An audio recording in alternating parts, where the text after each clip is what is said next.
Hello friends, today we are going to see the trick to solve maximum or minimum type of sum where you have to find the maximum or minimum of a function. Okay, so let's start with the concept first.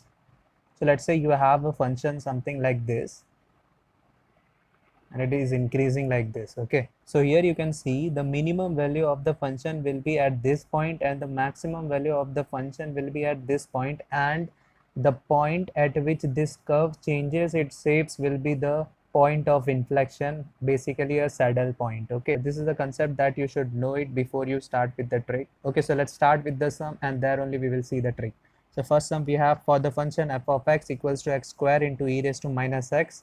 The maximum occurs at x equals to.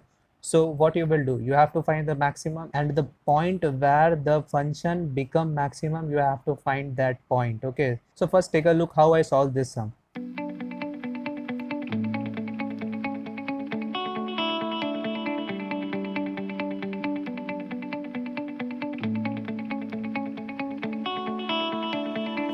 Okay, so the answer is A.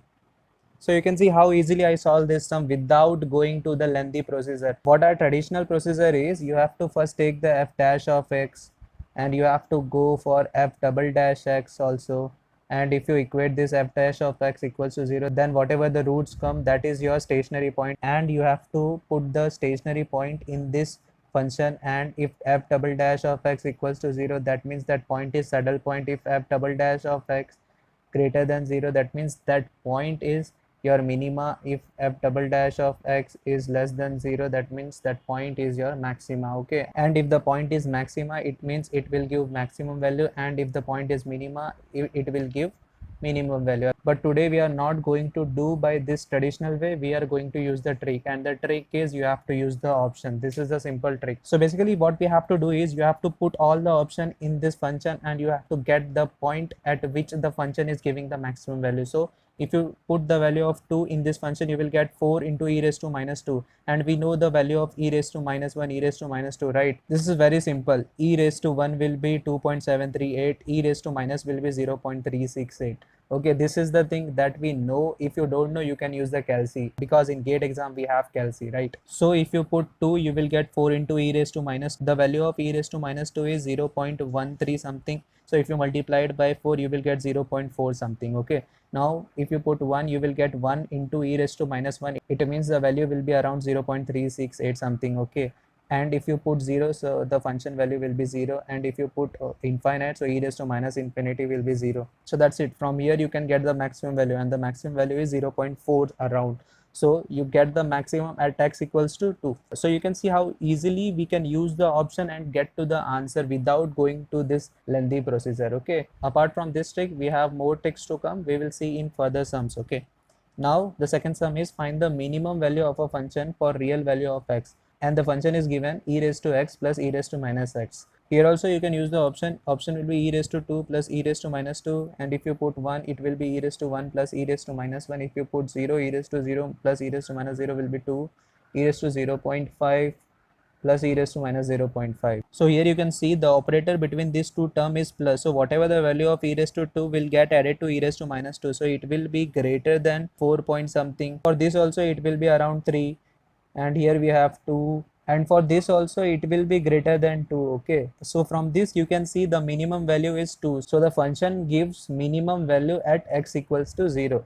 Other than this trick, you have one more trick, that is you have to plot the graph. For e raised to x plus e raised to minus x, you will get the graph something like this. E raised to x will be somewhere like this, and e raised to minus x will be something like this. Okay, if you add this to function, you will get something like this. So you can see this is the minimum value of this function, and it is appearing at x equals to 0. So from the graph also you can get at which point the function is giving the minimum value. Okay, so that the right answer will be at x equals to 0, we will get the minimum value. So till now we have seen the two tricks. First trick was to use the option, and the second trick was to use the graphical way. So now let's see other trick is available or not.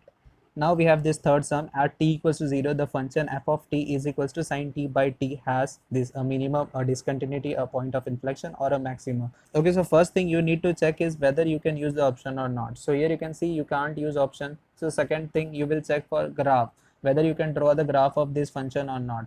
So if you see this function, it is f of t is equals to sine t by t, basically a sample function, right? Most of the people are confused between sample and sinc function. Sinc function is basically sine pi t upon pi t, okay, and this is your sample function. And if you know the graph of sample function, it is somewhere something like this.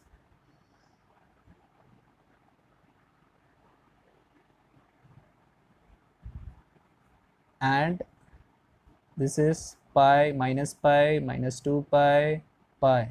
So basically the function is 0 at n pi plus minus n pi, and it is maximum at 0, and as the function reaches infinity, the value of this function goes on decreasing. Okay, since we have to check at t is equals to 0 the function f of t has, so you can see at t equals to 0 the function is having the maximum value, so it means it will have a maximum value. So the answer is D. And now if you try to do this by using a traditional way, you know, to solve this function, first you will use the expansion series of sine t. So you will get something like x upon 1 factorial minus x cube upon 3 factorial plus and so on upon t. Then you will find the f dash of x, then you will equate to 0, then you will find f double dash of x, then you will put the stationary point in this, and then you will get the maximum or minimum value. So here you can see how much time you have saved by using the graphical way. Always try to start with checking whether you can use the option,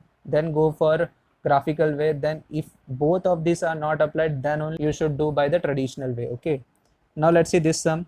At the point x equals to 0, f of x equals to x cube has local maximum, local minimum, both local maximum or minimum, or neither local or minimum. So first thing you have to check whether you can use the option or not. No, option cannot be used.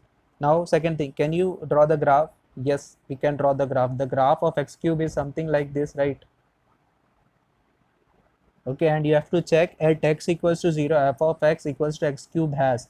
So at x equals to 0, this graph has a saddle point, and another name for saddle point is point of inflection. Okay, so check whether this saddle point is available in option local maximum, local minimum, both local maximum, neither local maximum or minimum. Okay, so the answer will be this neither local maximum or minimum, as we have a saddle point, not a maximum or minimum. Okay, for this sum if you go by traditional way also you can reduce the time, because this function is smaller. X cube, if you take derivative you will get x square 3x square, okay, and if you equate to 0 you will get x equals to 0 as your stationary point. Okay, and if you take double derivative you will get 6x, okay, and if you put 0 you will get 0. So you can see at x equals to 0 the function is becoming 0. It means the function is having a saddle point at x equals to 0. That's why the answer will be neither local maximum or minimum. So even for this sum, if you go by the traditional way, it won't take much time. Okay, now let's see this sum. The minimum value of the function f of x equals to x cube minus 3x square minus 24x plus 100 in the interval minus 3 to 3 is.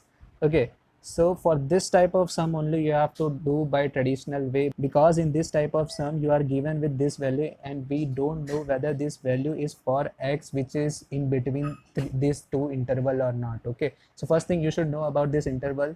This interval is closed interval minus 3 to 3. It means these values are included, and if the interval was open bracket, let's say minus 3 to 3 for open bracket, so it means this values is not included in this. Here the values are excluded, here the values are included. Okay, so now if we do this sum by the traditional way, we will get, first we will find f dash of x, so it will be 3x square minus 6x minus 24 equals to 0. Now if we equate f dash of x equals to 0, we will get 3x square minus 6x minus 24 equals to 0. We can divide by 3, we will get x square minus 2x minus 8 equals to 0. Now so for minus 8 we can use minus 4 and 2, minus 4 plus 2 will be minus 2, so we will use this x minus 4 x plus 2 equals to 0. So x equals to 4 and minus 2. So here if you see 4 is outside this interval, so we can't use 4, and this minus 2 is inside the interval, so we will use minus. So we have to check three values, minus 3, 3 and minus 2. So now if we put 3, so we will get f of minus 3 as minus 3 ka cube will be minus 27 minus 3 minus 27 minus 24 into minus 3 will be plus, so 24 48 72 plus 100, so minus 54 plus 72 18 plus 100, it will be 118. Now for f of 3 we will get 3 cube 27 minus 27 minus 72 plus 100. So here you will get 28. Now for f of minus 2, so here you will get minus 8 minus 3 4 is 12 plus 24 2 is 48 plus 100. So here you will get minus 20 plus 48, it will be 28 plus 100, so it will get 128. Okay, and what we have to check is we have to check the minimum value. So at f of minus 3 we are getting 118, at f of 3 we are getting 28, at f of minus 2 we are getting 128. So at f equals to 3 we are getting minimum value, so the answer will be 28. Okay, so option will be B. So now if we conclude, first we have to check for option, then we have to go for graphical way, and at the end only we should go by traditional way. Here in this sum also we can't use option, we can't go by graph, that's why we are going by traditional way. Okay, so that's it. Thank you guys. Hello दोस्तों, अगर आपको मेरी video पसंद आ रही हो तो do like this video, share with your friends and subscribe to my channel. Thank you.